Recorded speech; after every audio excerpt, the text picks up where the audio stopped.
To everyone's shock, the legendary and ever-active profiter who roamed the dungeon wasn't some ancient sage or powerful mage. It was actually a little girl still in kindergarten. While most kids her age were just starting to spell out simple words like mom and dad, she had already tapped into the secrets of alchemy. She was crafting mysterious potions and managing the underground market with the expertise of a seasoned merchant. Through this single business alone, she had earned a staggering 20 million, profiting from the desperation of those who were close to death. Whenever a hunter was critically wounded, poisoned, and barely alive, a clear bell chime echoed through the dungeon. She would appear, gliding smoothly on a pink teddy bear scooter. Her golden twin ponytails bounced with each movement, and her face carried a bright, innocent smile, as if she were simply enjoying a casual ride. She would stop right in front of the injured hunter, tilt her head slightly, and blink her large, dull-like eyes. Without saying a word, she would offer her potions in complete calm. There were two types available: bitter healing potion, 1 million, and extremely bitter potion that seemed to cleanse the soul itself. The taste was so sharp it could make someone question their own life decisions, but it worked without fail. Sweet strawberry healing potion, 2 million, smooth, fragrant, and delicious. With the scent of ripe strawberries, this potion felt more like sipping luxury tea than taking medicine. Despite the stark difference in taste, there was no further explanation. The only answer ever given was that one was bitter and the other was sweet. Even though many hunters felt like they were being tricked, they couldn't deny the value. In a moment where life was slipping away, a working potion was worth any amount. Her pink teddy bear scooter wasn't just a cute accessory either. It handled payments automatically through onion coins, eliminating the chance for negotiation. Those who left a 5-star review were rewarded with a small candy that increased strength temporarily. This small gesture usually made most customers cooperate without fuss. Surprisingly, it wasn't the bonus candy that made them happy, but the fact that they actually grew fond of the bitter potion's strange taste. As she was just beginning to admire her rising fortune, when reality pulled her back sharply, a strict voice rang out from behind her, telling her there were no phones allowed in class. With a deep sigh, she reluctantly set her phone aside, her eyes lingering on the glowing numbers that displayed her total earnings. And so, the mighty potion tycoon, who controlled the gaming world, shifting markets and commanding power with ease, was just a kindergartner who wasn't even allowed to use a phone in school. With no way around it, she had to join her classmates for the orange dance. Her tiny body moved clumsily among the group. What nobody knew was that only a few days earlier, a strange pop-up had appeared before her. Her teacher, too busy handling crying children, didn't notice. Gru glanced at the teacher, then back at the glowing window. With no one to explain what was happening, she decided to explore it on her own. A system message had flashed before her eyes: creation talent detected, and not just any talent. It was an ELT-rank skill, even more powerful than the legendary S-rank talents. But because she was so young, with an unstable environment and no guidance, the system issued a recommendation: please find a guardian to help raise and develop this talent properly. Gru was stunned. A guardian? She had none. Raised in an orphanage, she had no one to depend on. There was no one waiting to adopt her, and her parents had never returned. She had seen many children left behind, not from cruelty, but because their families were simply too poor to care for them. In her heart, she believed that if only she had more money, her parents wouldn't have had to abandon her. So she made up her mind. She would become a hunter, earn as much money as she could, and eventually find her parents. Then, they could live together again.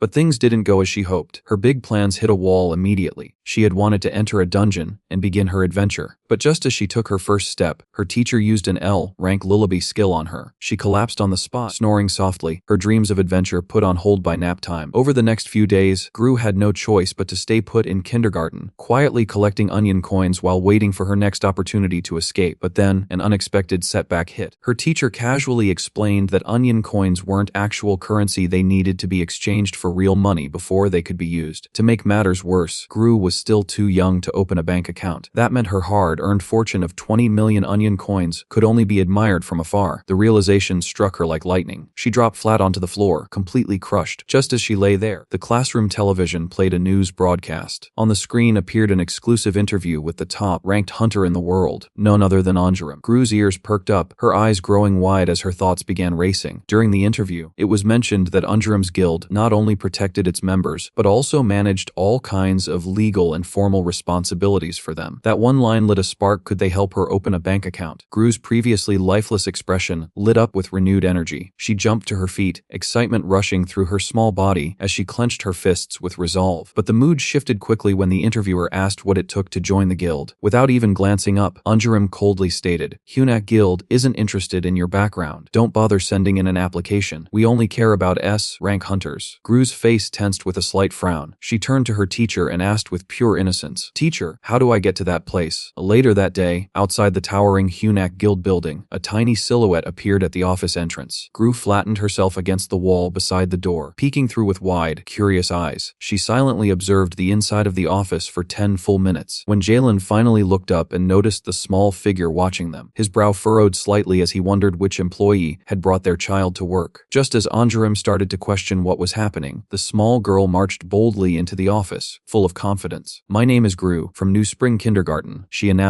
puffing up her tiny chest and speaking with great seriousness. Jurim raised an eyebrow. "How did you get in here?" Gru placed her hands on her hips, beaming with pride. She explained that she had used expert-level stealth techniques to sneak past every guard's line of sight without being caught. Jurim sighed, already reaching for the intercom to call someone to pick her up, but before he could say anything, Gru clenched her fists, looked straight into his eyes, and declared boldly, "I came here for you. Please let Gru become a hunter." Her eyes burned with fierce determination, making it clear she had already made up her mind. Jurim stared at her for 2 seconds before shrugging and replying, "Fine. You're now the youngest hunter in Hunuk." Without any pause, he picked up the phone and called out, "Hey, whoever's responsible for this kid, come get your lost child." His tone was flat and matter-of-fact, like it was just another chore on his list. The secretary hesitated for a moment, unsure if Jurim was being too cold with the child, but he simply sighed and added, "This is the only way to make sure she doesn't try this again." But he completely underestimated her. The very next day, Gru returned to the office, standing proudly at the entrance with her usual bright smile. She confidently announced, "I now meet the requirements for hiring." Jurim stared at her, clearly exhausted, and rubbed his forehead as he muttered, "So you've decided this place is your second kindergarten." And yet, thanks to her adorable looks and pure-hearted energy, she quickly became the office favorite. Her charm worked wonders, and before long, even the coldest employees were melting in her presence. Eventually, Jurim gave in. He pulled out a contract, placed it in front of her, and slid it across the desk. Then, pointing at the first line, he said firmly, "Read this carefully." Gru tilted her head and blinked. "What does it say?" Jurim's expression didn't change as he slowly replied, "It says you've been rejected." Those words landed like thunder on a cloudless day. Gru's face turned bright red, her tiny heart taking a full-force emotional hit. Even the assistant standing off to the side couldn't help but frown. "Isn't this a bit too much?" Gru's lower lip trembled, her wide eyes shimmering with unshed tears. "But I don't know how to read yet. My teacher said that if someone teaches me, I can learn anything." Lifting her chin with pride, she declared, "I'm a top student in the little chick class." Somehow, a 4-year-old had managed to leave the world's #1 hunter completely speechless. If this ever got out, the hunter community would never stop laughing. Despite her persistence, Jurim ultimately had her politely sent back to kindergarten. There, she nibbled on a rich, buttery cookie, its crispy texture melting in her mouth. Yet, no matter how good it tasted, Gru couldn't shake the heaviness in her heart as Jurim's words echoed through her mind. "You don't need to come back anymore." Apparently, becoming a hunter wasn't going to be easy. Just then, her phone buzzed with a new message: "Want to trade?" Caro's eyes lit up. Without hesitation, she ducked into her secret hideout, a tiny nook hidden behind the kindergarten's supply room. Inside, potions she'd brewed were neatly arranged on makeshift wooden shelves, each glowing with vibrant hues. She carefully selected the one she needed and tucked it into her pink teddy bear backpack. After checking over her supplies twice, ensuring nothing was missing, she inhaled deeply and pressed the teleportation button on her game controller. The pink teddy bear backpack stirred, as though animated by some invisible force. Raising her small hand, Gru sent it through the teleportation gate. In an instant, the teddy vanished and entered the dungeon without a hitch. But something was wrong. The buyer was being interrogated. The men surrounding him wore dark uniforms and stern expressions. Investigators cracking down on unauthorized trades. If Gru was caught without a valid trading license, she could end up in cuffs, or worse, in a cold, lonely cell. That chilling thought made her blood run cold. She turned on her heel and took off, but it was already too late. Her sudden movement drew the investigators' attention, and several pairs of sharp eyes locked onto her retreating form. At the same time, inside a parked vehicle, a sleepy Jurim reached for his buzzing phone. The moment he read the alert, all traces of drowsiness vanished. Suspect involved in unlicensed trade currently fleeing. Without wasting a second, Jurim threw the car door open and stepped out. His figure blurred with unnatural speed as he raced toward the location. In just a few moments, he was there, eyes locking onto the suspect. What he saw stopped him coldly. A pink teddy bear furiously pedaling a miniature bicycle. When Jurim stared in stunned silence, his brain momentarily refused to process the sight. Pulling out his phone, he called the investigation team, his voice tinged with disbelief. "Can you confirm the suspect escaped on a kid's tricycle?" "Confirmed. She's the notorious onion market dealer." Jurim's expression turned serious. Without speaking further, he reached out and seized the pink teddy bear, lifting it into the air. But as he examined it, he realized something odd. It was just a stuffed animal, motionless and ordinary. Yet something felt off. There was a faint energy signature lingering near its head, subtle, almost unnoticeable, but not to someone with Jurim's sharp senses. Back on Caro's end, she noticed the signal had had suddenly vanished. She wiped sweat from her brow and let out a sigh of relief. Woo, that was way too close. But just as she began to relax, a shadow fell over her from behind. Before she could react, a hand firmly grabbed her and lifted her clean off the ground, leaving her suspended in midair. Jurim looked at her with an unreadable gaze, quiet, probing, and strangely amused. The moment Gru recognized him, her face lit up with pure joy. She waved excitedly. "President, you really came to see me?" But Jurim didn't reply right away. Instead, his sharp eyes swept across the area, scanning every corner. The faint traces of the stuffed toy's energy unmistakably pointed right here. His gaze slowly dropped to the tiny girl still dangling from his hand. His voice came out calm, but it carried a weight that couldn't be ignored. "Gru, tell me the truth." He narrowed his eyes slightly, tone steady but firm. "This pink teddy bear, it's yours, isn't it?" Gru had been feeling uneasy until she saw the plush in his hand. Her face immediately brightened. She reached for it and hugged it tightly, a big smile spreading across her face. But Jurim's gaze only grew sharper. He spoke in a deceptively casual voice. "So you're I am Gru 123, aren't you?" Gru froze. That was the moment she realized her secret identity had been fully exposed. Before she could react, Jurim took hold of her wrist and activated his 3S rank investigation skill. A golden glow surged between them, enveloping her in a gentle, ethereal light. Then, a translucent information panel appeared before his eyes. Jurim's pupils narrowed. His composed expression wavered slightly, revealing a flicker of genuine surprise. L. Rank. Legendary passive skill creation. This child, this tiny girl, was actually a top-tier awakened being. Crossing his arms, Jurim looked down at her with an unreadable expression and slowly asked, "So, the reason you're trying to join CNU, is it for illegal trading, tax evasion, and money laundering?"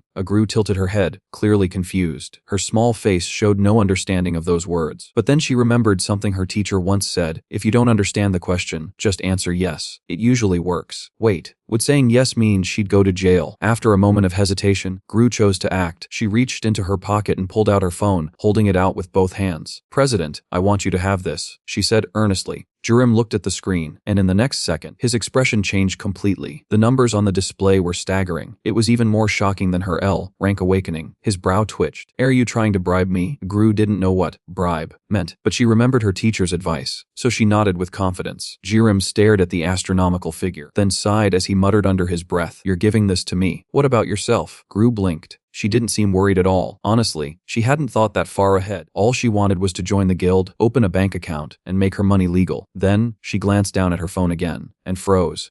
It's already 10 p.m. Her big round eyes welled up with tears as she whispered, "Gru needs to go to sleep now." Jurim rubbed his temples, clearly feeling a headache coming on. With a long sigh, he waved a hand dismissively. "All right, we'll handle the rest tomorrow." He looked at her, this completely innocent little girl, and for the first time in his life, Jurim truly felt overwhelmed. Money laundering, crime rings, shady deals, those were simple. They followed rules: arrests, interrogations, asset freezes, easy. But this, an L rank awakened child, they weren't just powerful, they were adored, shielded, praised by society, which meant they were far more difficult to deal with. But reality was cruel. Prodigies like her were often exploited, treated as tools, stripped of freedom, thrown away the moment they lost their value. That's why, right now, Gru needed someone. A guardian. Someone to protect her from everything. The next morning, Jurim was back at the kindergarten gate. Leaning casually against the fence, he reached into his pocket for a cigarette. He just wanted a quiet moment to process yesterday's insanity. But before he could light it, a familiar sound reached his ears. Children's voices. But this time, filled with mockery. "No one's ever going to adopt someone like you."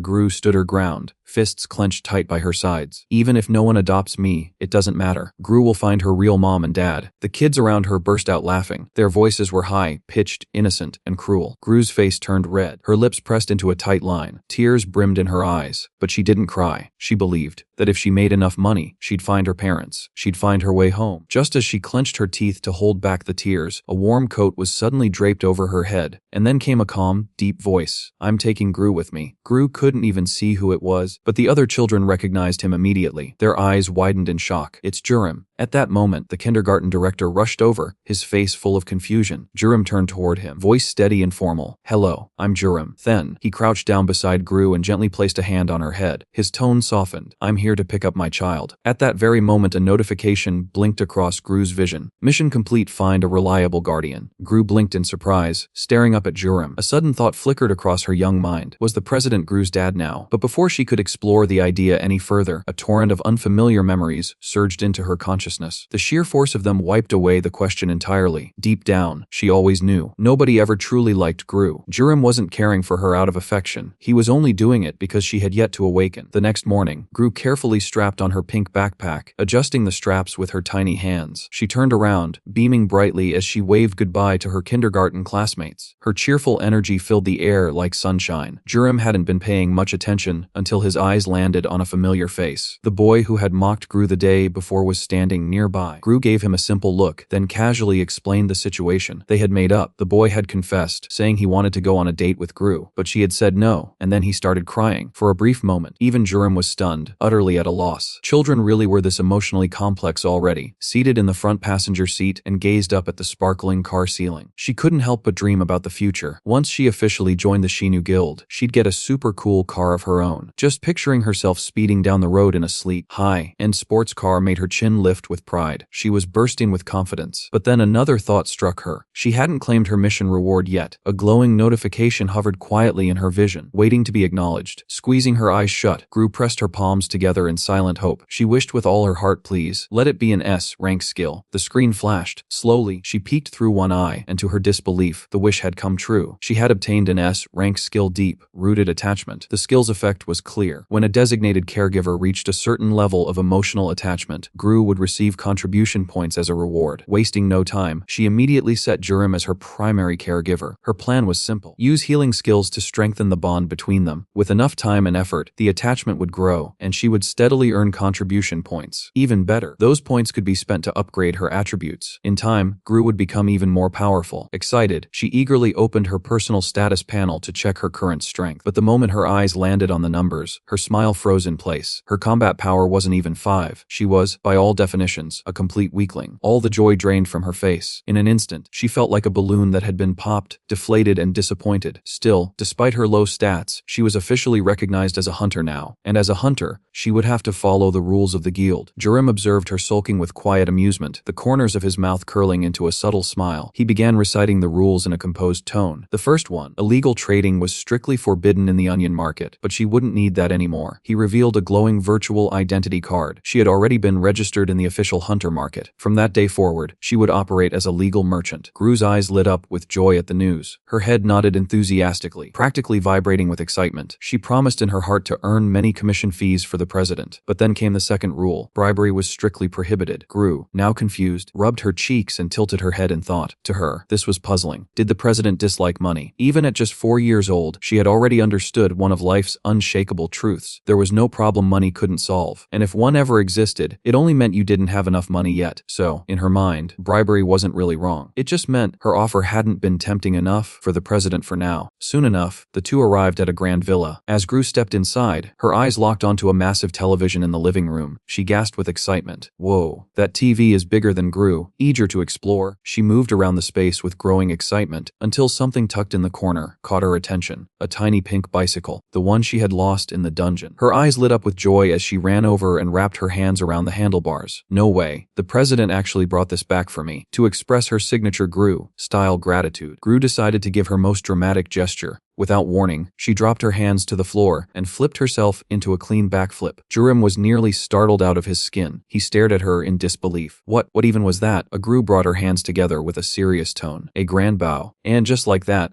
one impulsive move caused Jurim to declare multiple new household rules right on the spot. No grand bows. No backflips. No jumping around the house. Absolutely nothing that might give me a heart attack. Letting out a tired sigh, he rubbed his temples. Repeat it back. Gru clasped her hands behind her back and nodded sweetly. No dangerous tricks. No opening the door to strangers. At last satisfied, Jurim gave her a nod and led her toward her bedroom. When the door opened, Karo's eyes widened in amazement. The room was so beautiful, so extravagant, it felt like something straight out of a fairy tale. And somehow, it belonged to her. Even more unbelievable, it had its own private bathroom. Overcome with excitement, Gru raced over to wash her hands, only to realize she was too short to reach the sink. With a small sigh, Jurim effortlessly lifted her and placed her beside the basin. There was something so pure and contagious about her joy that even the normally cold and distant president found himself smiling. As Gru focused intently on washing her little hands, she looked up and reminded him seriously, "You have to wash your hands after going outside, President." Jurim raised an eyebrow but didn't argue. He He simply extended his hands, allowing her to gently scrub them with her soapy fingers. Warm water ran over his skin as he watched her concentrated expression. In that brief moment, something softened in his heart. Watching her so serious and focused, he couldn't help but think, she looks just like a raccoon at work. Gru glanced up again. President, you still have another hand. But instead of showing it, Jurim quietly moved his left hand behind his back. His face was unreadable. Clearly, there was something he wasn't ready to reveal. Gru didn't question it. She just yawned, nestled herself into the soft blankets, and soon fell into a peaceful sleep. The morning sun streamed through the curtains, casting a golden glow across the room. The soft blankets and pillows wrapped around Gru like a warm cocoon, refusing to let her go. But her willpower wouldn't give in. With determination, she fought her way out. Right then, a system notification popped up. Mission, no laziness morning reward. 100 contribution points. The sight of the reward instantly erased any sleepiness. Her eyes sparkled with energy. She jumped out of bed, ran across the hallway, and gently pushed open the president's bedroom door. Leaning close to his ear, she whispered carefully, "President." As she wondered whether to say it again, Jurim's eyes opened in an instant. For just a moment, a golden light flashed in them, then disappeared like a dream. He blinked slowly. "Was that you who woke me up?" Gru hesitated, then nodded. To prove it, she repeated exactly how she had whispered his name. Jurim raised a brow. "Why are you whispering?" Gru replied without hesitation, "Because the room is too quiet." Before he could respond, she tugged on his collar and pulled him out of bed. At last, Gru had someone to share her morning routine with. Once they had finished brushing and washing up, another system notification appeared. Reward granted. Gru let out a joyful gasp. Who would have thought that even brushing her teeth could earn contribution points? At this pace, becoming a top-tier hunter felt completely within reach. Suddenly, the sound of hurried footsteps echoed just outside the door. Gru peeked out cautiously, her eyes scanning the hallway. A sharply dressed man in a suit was sprinting straight toward her, his expression tight with urgency. Without hesitation, he swung the bathroom door open and quickly looked around. The moment he saw what was inside, his face froze. Pure shock and disbelief flooded his features. "President, what's going on? You're up early today," he said, genuinely surprised. Then, with a scoff, he added, "Normally, you get out of bed like a stubborn mule, refusing to move an inch." Gru puffed out her little chest proudly and raised her hand. Gru woke him up. After a short round of playful teasing, everyone went back to their morning routines. Gru changed into a fresh outfit, a soft pink dress that made her look even more adorable, like a delicate little doll. As soon as the others saw her, they couldn't help but shower her with compliments. But Gru only smiled silently, full of confidence. She already knew she was adorable. Then, the moment she heard the president's praise, her eyes sparkled with joy. She dashed toward him in a tiny sprint, her dress fluttering behind her as she beamed up at him. "President, you look super handsome too," she said, her tone completely earnest. After some over-the-top mutual compliments, Gru finally set off to receive her hunter's license. Inside the massive guild building, every step she took made heads turn. Her charm rate was a full 100%. Even when she stopped at a snack counter, the entire building seemed to melt under her overwhelming cuteness. But if you thought Gru came here just to show off, you were completely wrong. She was about to begin a top-secret mission, Operation Hidden Strength. As an elite S-rank hunter, she had to flawlessly disguise herself as a lowly F-rank rookie. The president had warned her that S-rank awakened individuals were always targeted by dangerous people. That meant someone as powerful as her needed to hide her true strength at all costs. What a hassle. But really, what could she do? It wasn't her fault, she was just that strong. Just as she was enjoying her inner monologue, a figure at the far end of the hallway caught her attention. She stopped walking. The man was slowly reaching into his coat. Then, he pulled out a dagger. The blade gleamed ominously under the light. His face twisted into a cruel expression, and his eyes were filled with a cold, dangerous glare. Was this an enemy? Gru remembered reading the news. The Shenu Guild had made plenty of enemies, people who would stop at nothing to destroy them. She quickly sized up the man. In her current state, she probably wasn't strong enough to beat him. Even so, she couldn't let anyone threaten the president. She immediately pulled out her phone and began dialing his number. Her fingers had just tapped the last digit when, all of a sudden, the man slashed his own arm with the dagger. Blood splattered instantly. Gru froze in place. Her small body stiffened with fear. Panic set in. She flailed her arms and tried to flee as fast as she could. But before she got far, the man's hand shot forward and grabbed her by the neck, lifting her off the ground effortlessly. He narrowed his eyes, staring at her intently. A faint smirk formed at the corner of his lips, like he was analyzing his prey. Gru's face turned bright red. Her legs kicked helplessly as she cried out, "Do not do this." The man tilted his head, amused. "Don't do what?" he asked. That's when Gru noticed something strange. His arm, the one he had just slashed, had no wound, not even a scratch. But she had definitely seen the blood splatter. What was going on? The man smiled darkly, his voice full of amusement. "You just saw something you weren't supposed to," he said. Leaning in closer, his tone dropped to a chilling whisper. "Are you planning to lie? Because if you do, I'll swallow you whole." Gru paled instantly, her tiny arms flailing again in desperation. No, help! Gru doesn't taste good. But then, something unexpected happened. Instead of continuing to threaten her, the man actually let her go. Gru stood frozen. Her brain couldn't process what had just happened. Wait, so he wasn't an enemy. But if that wasn't the case, then why had a top-tier S-rank hunter been assigned to protect kindergarten students? Not long ago, he had been handling a full-scale terrorist incident. A furious B-rank hunter had come dangerously close to igniting an entire vehicle, ready to cause massive destruction. And yet, in the middle of all that chaos, Kidan had remained completely unfazed. His expression was calm, almost indifferent, as if none of it mattered at all. What truly caught him off guard was the sudden message from his boss. Narrowing his eyes, he muttered under his breath, "Looks like I've got to move fast." Before his final word even finished, his dagger spun in his hand, flashing like a comet cutting through the night sky. "Let's see what kind of trouble boss has dragged himself into this time," he said with a smirk. In the blink of an eye, only his afterimage remained. His real body had already vanished. A beam of energy exploded in his wake. Even sound struggled to catch up. It chased after his fading shadow, but it was already too late. The battle had ended the very moment his blade struck. Screams and swirling dust arrived seconds later, trailing behind the destruction. As the dust finally settled, a B-rank hunter lay limp and defeated on the ground, utterly crushed, unable to even fight back. Only now did the spectators truly understand a terrifying truth. All power rankings could be divided into just two classes: S-rank and everything beneath it. Kidan had already surpassed the limits that bound ordinary hunters. He was in a league of his own. And yet, despite his overwhelming strength, he carried himself with surprising grace. At this very moment, that same Kidan was playfully poking Gru's cheek as though she were a squishy little creature. "So, why'd you try to save me just now?" he asked, clearly amused. Without saying a word, Gru rummaged through her pink backpack. She pulled out several brightly colored bottles and placed them in front of him. Kidan raised an eyebrow, staring at the odd vials. "And these are?" With a serious face, Gru answered, "Bribery." "Gru is giving Big Brother a sweet strawberry potion." Kidan blinked, then let out a laugh, completely caught off guard. "You're trying to bribe me with juice?" he teased, picking up one of the bottles and examining it. "Alright, let's see what it does." A system notification appeared before his eyes. High-grade item: sweet strawberry potion. Effect: greatly boosts stamina upon consumption. Can be stacked for increased effect. His smile vanished instantly. His gaze sharpened. "You're not a creator awakener, are you?" His voice dropped, cautious and intense. Gru simply nodded with complete innocence. The light, teasing mood around Kidan disappeared. A rare seriousness took its place. "So Jurim really hit the jackpot this time," he murmured under his breath. A creator awakener was rarer than any other S-rank being. Across the globe, there was only one living S-rank creator awakener. The 4S+ rank artifacts crafted by his hands had become priceless legends. And according to rumor, unless another S-rank creator emerged, the world would never see another S+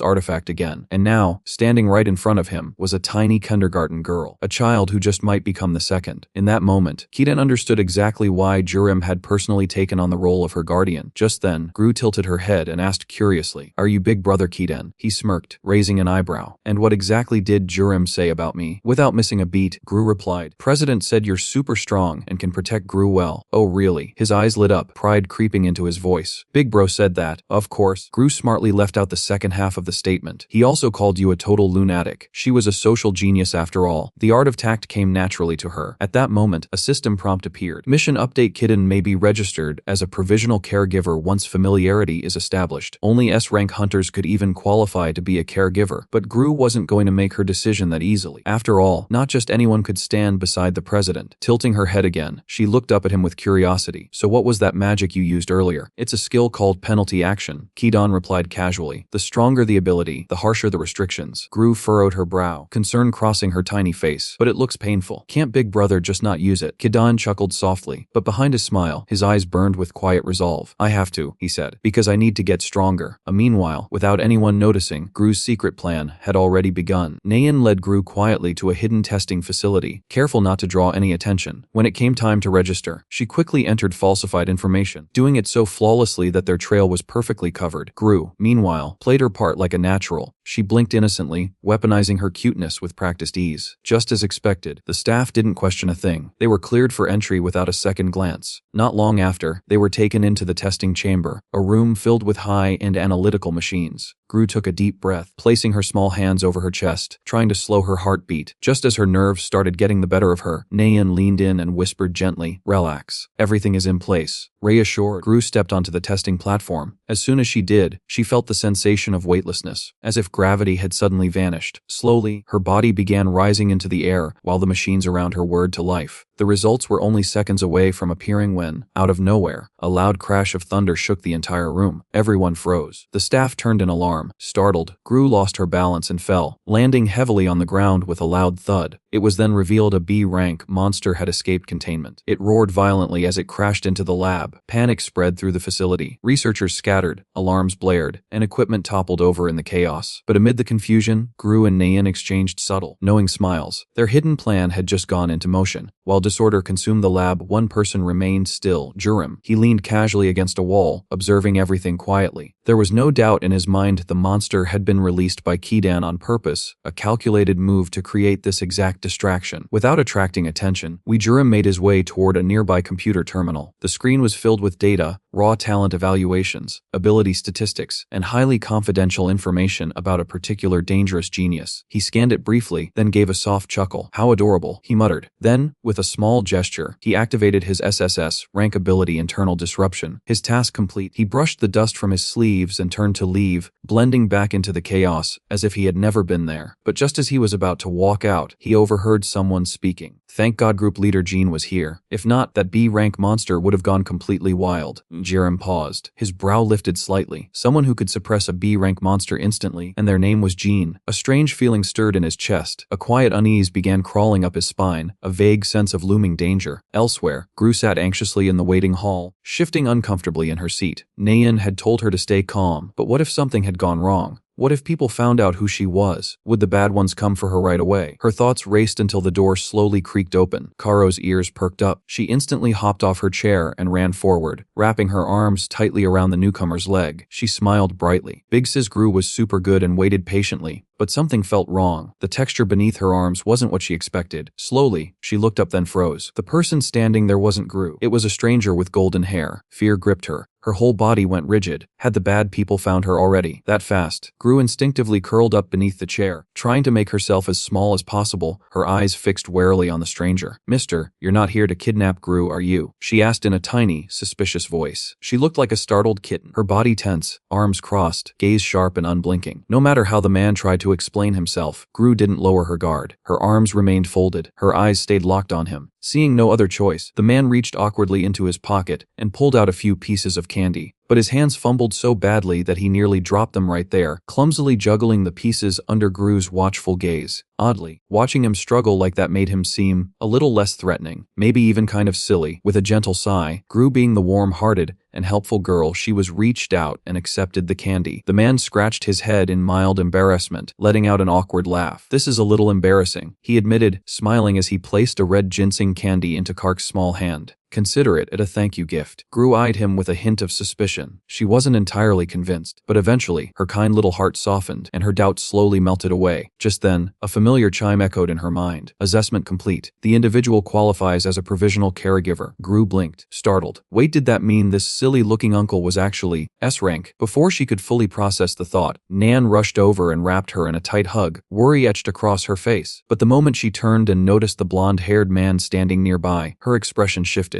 Sensing the tension in the air, the man introduced himself calmly. "I'm Jean Son, from the investigation unit of the Bureau. Was Miss N the one scheduled for evaluation?" Anane took a deep breath, regaining her composure quickly. "No," she answered, shaking her head. "It's this child." Jan Swan lowered his eyes to Gru and smiled gently. "So this is the adorable little one." But even as he smiled, something in his gaze changed. It became sharp, almost calculating, with a strange, eerie undertone. Gru, however, was too busy savoring her candy to notice. Her tiny face was lit up with pure bliss, completely unaware of the scrutiny she was under. Elsewhere in the facility, watching through the surveillance feed, Jurim observed everything. His fingers tapped the desk rhythmically, his expression darkening. Things were getting more troublesome than expected. And with the man being tied to the Bureau, killing him outright wasn't an option. Had the world really come to the point where a child being too gifted was a problem? After thinking it over, Jurim made his decision. Slowly, he removed his gloves, revealing the hidden power in his hands. A crisp, cracking sound echoed around him. In a distant tower, a long dormant force suddenly stirred in response. Level 90 frozen sovereign awakened. The moment his palm touched the wall, a wave of energy energy exploded outward, covering the entire building in an invisible domain. Submerged or activation complete. Immediately, every device in the testing chamber failed. Screens flickered, alarms stopped mid-blare, and more disturbingly, every ability inside the facility was completely nullified. Jurim walked through the chaos with calm, steady steps, as if none of it concerned him. He didn't slow until he spotted the small figure he had come for. A flicker of warmth shone in his eyes, and then, with a bright smile, Gru ran toward him, excitement lighting up her entire face. Looking down at the little girl now in his arms, her eyes sparkling with joy, Jurim felt for a brief moment that everything he had done had been worth it. Gru beamed and waved her tiny hands. Big Sis Nam said Gru is an F rank, rising an eyebrow. Jurim played along. That's already very impressive. He glanced at her puffed up cheeks and asked lightly, where are you eating something? Gru nodded happily, still chewing. That uncle from earlier gave Gru a red ginseng candy. Jurim's expression darkened just slightly. He gently patted her head and spoke in a soft, serious tone. Gru, don't take things from strangers again, okay? Before she could respond, he brought his fingers together and pinched. The candy turned to fine dust, crumbling effortlessly in his grasp. Gru blinked in surprise, then looked up and seriously said, President, hold Gru's hand. But this time, she noticed something strange. The president wasn't wearing gloves. Jurim hesitated for a brief moment, then silently raised a hand and gestured for her to stay quiet. Gru quickly caught on and nodded slightly, letting him know she understood. She quietly followed the president back to his residence. But the moment they stepped inside, she sensed something wasn't right. The president was acting strangely. With a gentle tug at his sleeve, she tilted her head, concern showing in her eyes. President, are you not feeling well? Her eyes widened in alarm. Julian looked visibly weak. His face had turned pale, and he could barely keep himself standing. A wave of panic surged through Gru as she fumbled for her phone, quickly dialing 911. But just before the call could connect, Jurim reached out and gently took the phone from her hands. He opened his mouth, as if to say something, but before he could, his body gave out. He swayed slightly, then collapsed to the floor. Gru's breath caught. Her tiny fists tightened. For a moment, it felt like the whole world had fallen apart. She dropped to her knees beside the bed, clutching the blanket with her small hands, her eyes red and watery as she looked at the unconscious president. The assistant knelt down beside her, patting her gently on the shoulder. Don't worry, the president is just asleep. Gru sniffled, her voice trembling. Really, just asleep. The assistant gave a soft chuckle. Of course. Would you like to hear a story about him? A few years ago, a mysterious tower appeared out of nowhere. Inside, terrifying monsters and dangerous dungeons began to emerge, and along with them came the first wave of awakened beings. The president was one of them, the hero who conquered that tower. But in the final battle, the last boss was far too powerful. With no other option, the president sealed the creature inside himself. His left hand is what keeps that monster under control. Right now, he's just worn out from using too much of his power. As long as he rests, he'll be fine. The assistant's tone was light, as if it wasn't anything serious. But no matter how reassuring the words sounded, Gru still felt uneasy. Her gaze stayed fixed on the unconscious president, her heart filled with worry. No, Gru won't leave. Gru wants to stay with the president. She stubbornly shook her head, refusing to return to her own room. Then in a soft, hesitant voice, she asked, how long does he usually sleep when this happens? At that question, the assistant visibly stiffened. Then, without another word, he quickly made up an excuse and escaped at lightning speed. Because truthfully, the last time the president used this power, he was out cold for a whole month. Gru's eyes welled up with tears as she looked at Jurim's pale, unmoving form. Her little hands clenched tightly, frustration and sorrow swelling in her chest. Isn't there anything Gru can do? She whispered, her voice full of helplessness. Just as Gru was about to break down, the system's voice rang out with perfect timing. Quest triggered. Revive the magic. Depleted caregiver objective. Use a healing skill to treat the wounded. Reward 500 contribution points. Gru looked up, fire returning to her eyes. Her tiny fists clenched with resolve. Even if there was no reward, she'd still do it. She had to heal the president. For his health, for his sake, this was Gru's time to shine. She puffed up her chest, her expression filled with quiet determination. Who would have imagined that the top S-rank hunter would one day be saved by a kindergarten girl? To keep Gru's abilities hidden from prying eyes, Jurim had instinctively used his monster-suppressing power just before losing consciousness, concealing her presence completely. But the cost of doing that was steep. Jurim was expected to stay unconscious for several months. Yet when he finally opened his eyes, the first thing he saw was Gru, still sitting loyally by his side. His voice came out rough, strained. Were you worried about me? Gru didn't respond. She just buried her face in her small hands and began to cry. Her tiny frame trembled like a frightened kitten. And for the first time, an unfamiliar thought crossed Jurim's mind. What was he supposed to do when a child cried? The all-powerful, unstoppable Jurim had finally encountered something that rendered him completely powerless. Letting out a soft sigh, he reached over and gently patted her head. I'm sorry, Gru. I should have told you everything much earlier. Through her sobs, Gru hiccuped and whispered, "Uncle Yunu-jun said it's my fault you ended up like this." Jurim's expression turned cold in an instant, his voice dropping to a dangerous level. "That bastard actually said that." But before he could finish, Gru reached out, placing her tiny palm on his forehead. With all the seriousness she could muster, she whispered, "President, just rest a little longer. Gru will keep healing you." Her cheeks puffed up like a determined little hamster. But when Jurim tried to sit up despite her words, Gru flailed her little fists in frustration. "President, you're not allowed to move. Even if you're super strong, you can't ignore your health." While she huffed like a tiny, overprotective doctor, Jurim had no choice. He let out another sigh, deciding to calm Gru down while trying to manage some unfinished business. However, the moment he glanced at the clock, he froze. By all logic, he should have been unconscious for months, but the clock showed only a few hours had passed. His sharp eyes shifted quickly to Gru.